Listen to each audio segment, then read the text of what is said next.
tous et à toutes, je suis ravie de vous retrouver pour une nouvelle vidéo pour devenir acteur et actrice de sa santé. Donc aujourd'hui on se retrouve pour parler du fer et notamment de la carence en fer. Donc qu'est-ce qui vous attend dans cette vidéo? On va venir parler des signes de la carence en fer, des causes, des aliments riches en fer, de comment mieux assimiler le fer, que regarder dans une prise de sang, les deux types de fer et enfin est-ce qu'il y a un intérêt à se complémenter. Donc avant toute chose, je vous remercie d'être là, n'hésitez pas à vous abonner à ma chaîne, à cliquer sur la cloche pour activer les notifications. Je vais essayer de publier une vidéo par semaine les prochaines semaines qui arrivent, donc on va avoir plein de contenu autour de la naturopathie. Comme d'habitude, un petit disclaimer, je rappelle que ces vidéos ne remplacent pas une consultation de médecine allopathique. Vérifiez bien votre taux de fer et on en reparlera dans la vidéo que vous pouvez avoir notamment via une consultation de médecine générale ou en tout cas de vous-même à aller checker ça sur un labo et sinon bien sûr d'aller un peu plus loin avec une consultation de naturopathie. Donc la carence en fer, elle est vraiment très fréquente et notamment chez les femmes. C'est vrai que c'est quelque chose qu'on trouve de plus en plus, notamment chez les femmes qui sont menstruées. Donc on va parler aussi de ça, mais pas que. Donc c'est une vidéo qui concerne aussi bien évidemment les hommes. Et ce n'est pas pour autant qu'elle est normale, même si elle est de plus en plus fréquente. Donc quand on parle de carence en fer, on parle aussi d'anémie. Donc c'est une baisse de l'hémoglobine qui contient les atomes de fer ou une diminution des globules rouges. Donc voilà, ça c'est la carence en fer et c'est ce qu'on peut être amené à voir chez de nombreuses femmes et ce qui peut être révélé lors d'un bilan sanguin. Donc sans plus tarder, on commence avec la vidéo.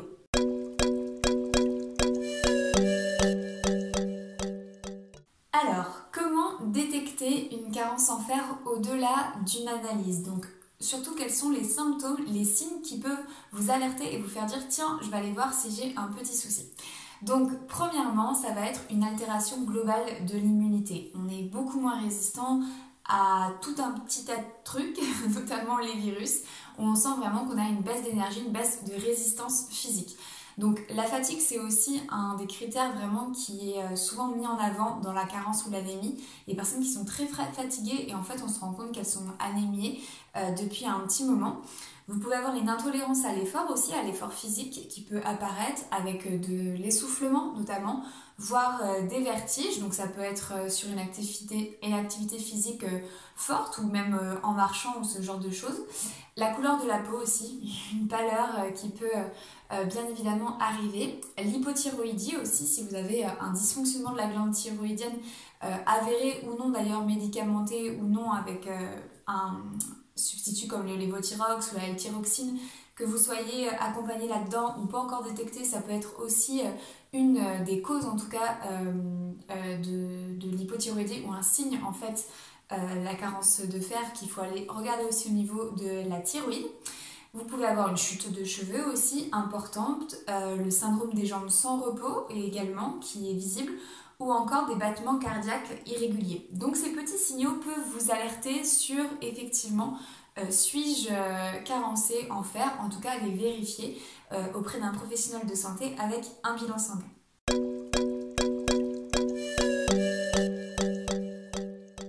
Alors deuxièmement, parlons des causes. Encore une fois, je répète, je ne suis pas médecin, ce n'est pas la vidéo la plus scientifique et la plus exhaustive possible. Je vous donne quelques causes en tout cas qui sont révélatrices et qui peuvent apparaître, que nous en tout cas on remarque en naturopathie sur les dysfonctionnements au niveau de l'assimilation du fer. Donc déjà, effectivement, les menstruations, notamment quand elles sont irrégulières, dans le sens aussi dérégulées, notamment avec des menstruations très abondantes, effectivement, ça peut être une des causes de la carence en fer. On a un manque de fer aussi dans l'alimentation. Je crois que c'est la cause vraiment la plus courante. Donc ça, la naturopathie est formidable pour ça, pour vous aider à rééquilibrer votre assiette et vous permettre d'assimiler et d'avoir du fer dans votre alimentation. Après, vous allez avoir tout ce qui est problématique digestive. Et ça, c'est un peu le mal du siècle. Je pense qu'on fera une vidéo sur le sujet. Donc ça peut être un défaut d'absorption intestinale, une porosité intestinale, une dysbiose, un SIBO aussi, ce genre de pathologie, une inflammation aussi chronique de l'intestin. Vous pouvez aussi avoir quelque chose qui est plus dans vos habitudes alimentaires, comme la consommation de café et de thé fréquente et abondante, et ou rapproché des repas, voire pendant les repas. Ça, c'est aussi un critère de défaut d'absorption puisque les tanins qui sont présents dans ces substances freinent l'absorption du fer. Une carence en vitamine C, on le sait moins, et en fait, on en parlera un peu plus tard, mais la vitamine C est essentielle dans l'assimilation du fer, d'où l'importance de s'assurer qu'on n'en manque pas non plus.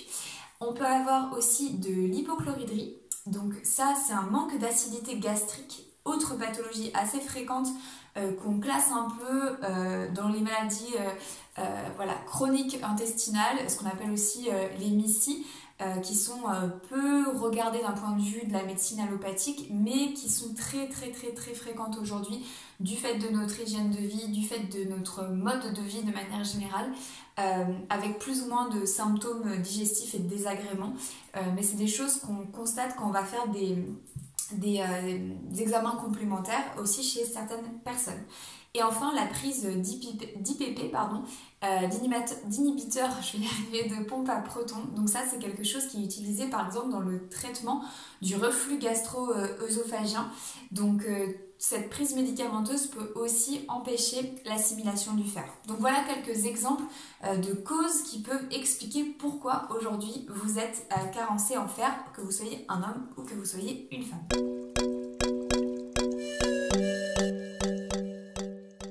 Distinguons maintenant les deux types de fer. Vous avez deux types de fer. Le premier, c'est le fer héminique et le deuxième, c'est le fer non héminique. Donc c'est vraiment important et essentiel de savoir ça. Donc dans l'alimentation, qu'est-ce qui se passe? Le fer héminique, c'est celui qui est d'origine animale. Donc il a une meilleure biodisponibilité, ça veut dire que vous l'absorbez mieux. Mais même avec cette biodisponibilité, on est environ à un taux d'absorption de 25%. Donc c'est quand même relativement faible. Et après, le taux de fer varie, on va dire, de 45% à 80% selon l'animal. Donc j'en reparlerai dans les sources alimentaires et comment faire. Et ensuite, vous avez le fer non héminique. Donc on dit souvent, oui, le végétal apporte du fer, certes. Mais quand on voit que pour le fer héminique animal, on est à 45% d'absorption au mieux, mais souvent c'est aux alentours de 25% plutôt. Pour le végétal, on est aux alentours de 1 à 5% au mieux. Donc on voit vraiment la différence. En plus, cette assimilation, elle va dépendre d'autres facteurs, comme notamment justement la prise de vitamine C en même temps. Est-ce qu'il y a une prise de lactose associée? Est-ce qu'il y a une acidité gastrique ou non? Et elle peut être totalement inhibée, totalement empêchée par les phytates ou les polyphénols. Donc c'est vrai que c'est important de distinguer vraiment fer héminique, donc absorption environ 25%, et non héminique, végétal, environ 1 à 5%. Donc on voit bien que pour le coup, c'est plus difficile d'avoir du fer par les sources végétales.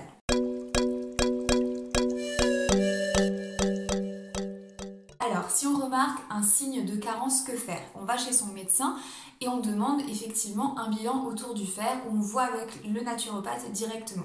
En médecine généraliste, je ne veux pas faire de globalité, mais globalement quand même, on se rend compte qu'on regarde souvent que la ferritine. La ferritine, c'est important.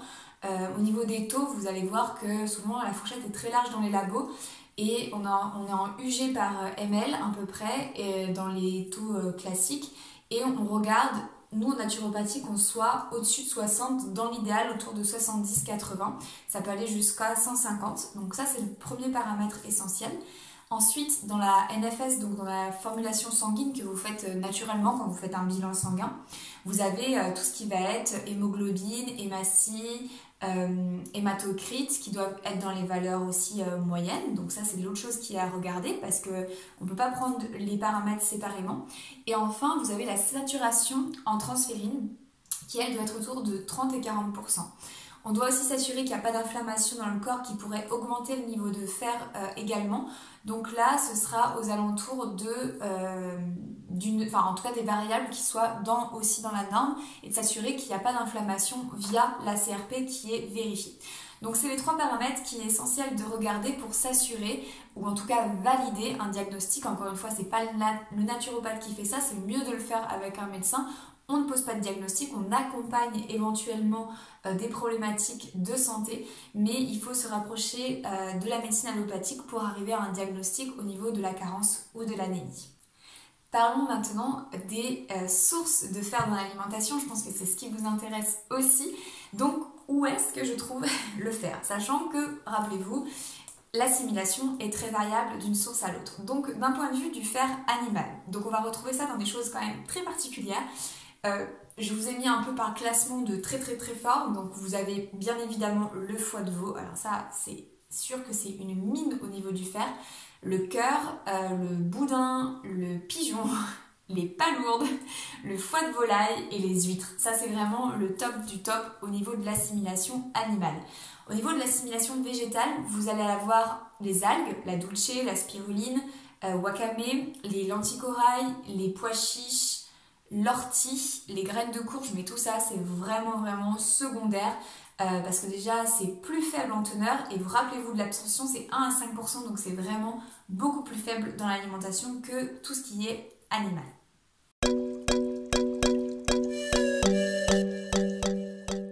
Comment on assimile mieux le fer dans son quotidien? Ça c'est vraiment 4 conseils que je voulais vous donner pour vous aider, puisque c'est pas évident d'arriver à des maintiens et en tout cas s'assurer de stabiliser un petit peu sa prise alimentaire de fer et donc plus généralement éviter ces carences à répétition. La première chose, ça va être d'éloigner tous les excitants de la prise alimentaire. Ça c'est vraiment à éviter, le café et le thé vraiment loin des repas, donc pas le café de fin de repas, pas le thé à la fin de repas, allez sur une tisane, une chicorée, un substitut de café, quelque chose qui ne tient pas dans sa composition de caféine, de tahin, de théine, ça c'est vraiment important.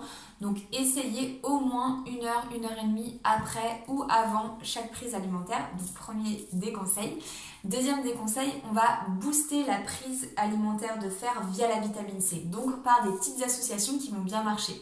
Par exemple, donc on prend les lentilles vertes ou les palourdes qui sont de sources donc végétale et animale riches en fer, on va y associer du persil qui est une herbe aromatique très riche en vitamine C. Ça peut être une super association à mettre régulièrement, surtout que le persil on peut en faire pousser sur son balcon, dans son jardin, c'est parfait, à mettre régulièrement dans son assiette. Si on n'a pas de persil, ça peut être le poivron rouge aussi qui est assez riche en vitamine C quand on arrive sur l'été à associer par exemple dans une salade méditerranéenne avec les lentilles ou avec les palourdes encore une fois. Et on va aussi associer par exemple, je ne sais pas, du foie de volaille avec du poivron rouge, où on essaie en tout cas d'associer tout le temps vitamine C et fer animal ou végétal. Faut penser aussi du coup aux autres sources. Là j'ai parlé de légumes, enfin, de persil, poivron, etc. Tout ce qui va être assez rouge-orangé. Mais pensons bien évidemment aux agrumes, kiwi jaune qui est très fort en vitamine C, qui a une teneur incroyable, ou bien les oranges encore une fois. Donc mon deuxième conseil, pensez bien à votre prise de vitamine C. Privilégiez-la, s'il vous plaît, plutôt par l'alimentation que gober ces petites gélules, ces petites pastilles de vitamine C, parce que bien évidemment c'est moins assimilé, moins biodisponible pour l'organisme. Ensuite, troisième point important, veillez à regarder votre consommation de B9, vitamine B9 et B12. Pourquoi? Vitamine B9, elle augmente la biodisponibilité du fer. Donc rappelez-vous, on était à 25% sur l'animal, 1 à 5% sur le végétal. Ça va permettre d'augmenter. La B9, on la trouve dans quoi? Dans le foie de veau. Super. On y retourne. Je pourrais faire une vidéo sur le foie de veau tellement c'est un aliment incroyable d'un point de vue nutritionnel. Donc c'est assez intéressant de l'étudier en tout cas. Mais dans d'autres choses, ça se trouve aussi dans les fèves, dans les pois chiches, dans les légumes verts, dans le jaune d'œuf, la levure alimentaire, tout ça. Donc ça, c'est hyper intéressant. Généralement, si vous n'avez jamais fait un petit check, surtout pour les végétariens, mais de manière générale, allez checker B9 et B12, ce sera mon second propos. Ces deux vitamines qu'on a tendance à manquer et qui sont pourtant essentielles et là indispensables dans notre problématique de fer. Donc voilà pour la B9 et donc l'autre c'est la B12. Pourquoi la B12? Parce qu'elle métabolise le fer. Donc ça permet... Non seulement vous avez plus d'assimilation, mais là vous êtes capable de le métaboliser, donc de vraiment l'intégrer, on va dire, biochimiquement dans votre corps pour arriver à augmenter vos taux. Donc la B12, on la trouve effectivement principalement d'origine animale, c'est pour ça que quand on est végétarien, alors végétalien sûr, mais même végétarien, ça dépend de sa consommation de produits laitiers, on est sur une complémentation quasi systématique au niveau de la B12. Là, on en trouve beaucoup dans le saumon, encore une fois dans le foie de veau, dans les palourdes, dans la levure alimentaire, toutes ces choses-là, dans les œufs aussi. Ce sera des très bonnes sources de vitamine B12. Donc troisième point, B9, B12, et soyez vigilants. Allez regarder aussi dans un bilan et n'hésitez pas à vous rapprocher d'un naturopathe pour savoir comment augmenter vos apports. Et enfin, autre chose, il y a un lien qui a été fait avec le maintien d'un taux de vitamine D élevé. Donc ça, c'est une étude de la Pediatric Academic Societies, je crois, qui a montré qu'un taux élevé limitait la carence et l'anémie en fer. Voilà, donc les 4 points à retenir, ce seront ceux-là pour comment favoriser au quotidien cette assimilation du fer.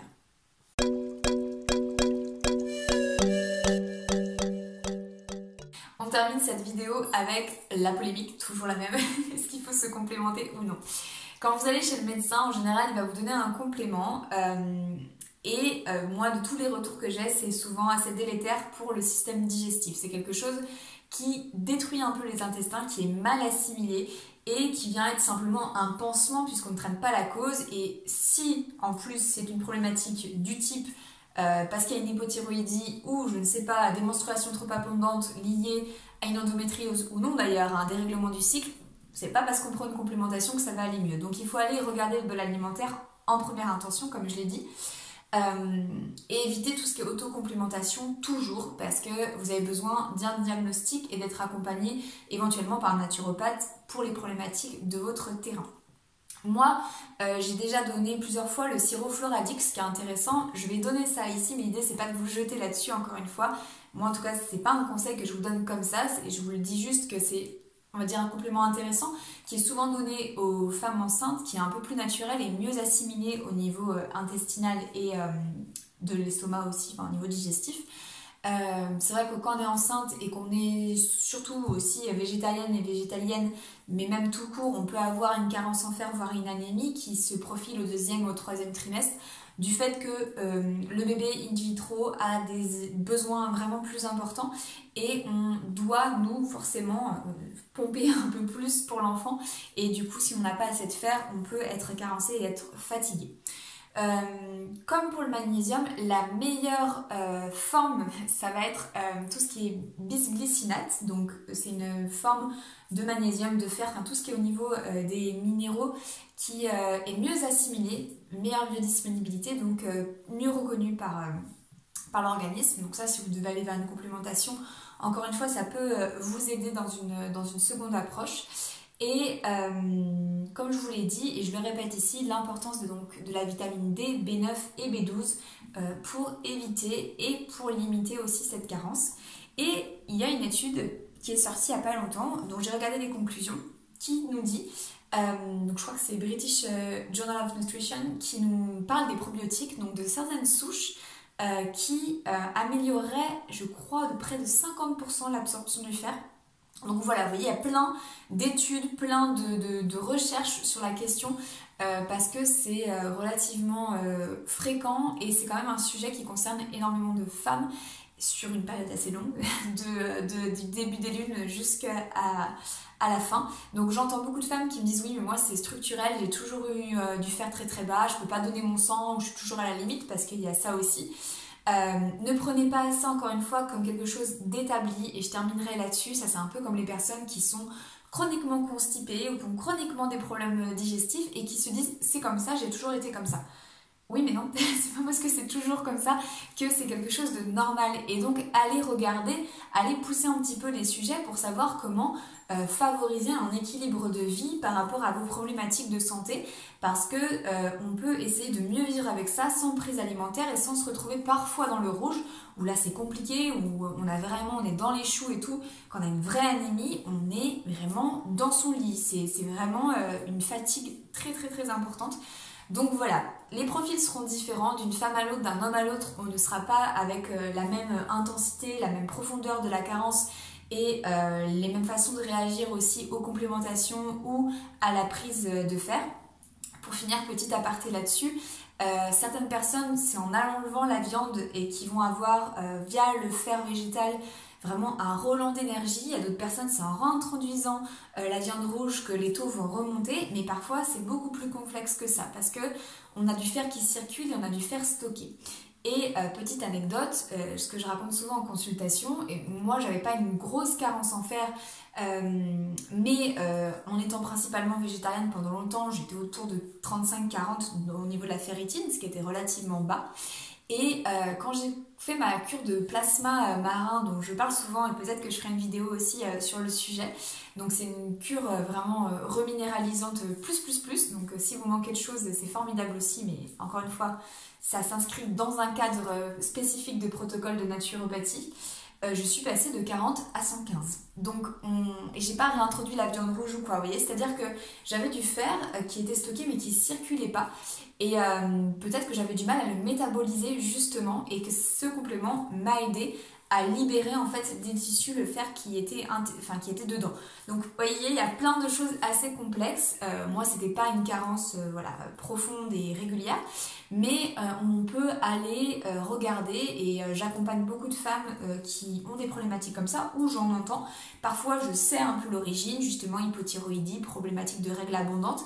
Parfois, c'est plus un terrain, voilà, pas une génétique, mais en tout cas une difficulté, et on sait que les menstruations, on sait que toute cette période de la vie, ce sera un peu plus difficile, mais comme vous l'avez vu, on peut essayer via l'alimentation et via des petits conseils de rétablir son taux de fer et d'être plus en forme et toujours plus de vitalité. C'est ce qu'on cherche aussi sur cette chaîne et grâce à la naturopathie. Voilà, donc j'en ai terminé sur la vidéo sur la carence en fer, j'espère qu'elle vous aura plu. N'hésitez pas à la partager autour de vous, à parler de ma chaîne, à me dire en commentaire tout ce que vous avez envie de voir venir. Moi j'ai plein d'idées de vidéos pour la suite. Il va y avoir des vidéos sur la grossesse, sur les oméga 3, sur changer d'alimentation, sur la mode du healthy, sur l'observation du cycle, sur la fertilité, sur le manger sans gluten, bref, il y a plein de choses qui arrivent. Mais je veux aussi vos avis, c'est super de pouvoir répondre à vos problématiques. Et en tout cas, merci de votre accueil, merci quand vous m'envoyez des petits messages, ça me fait super plaisir. N'oubliez pas de vous abonner encore une fois et comme toujours, prenez grand soin de vous.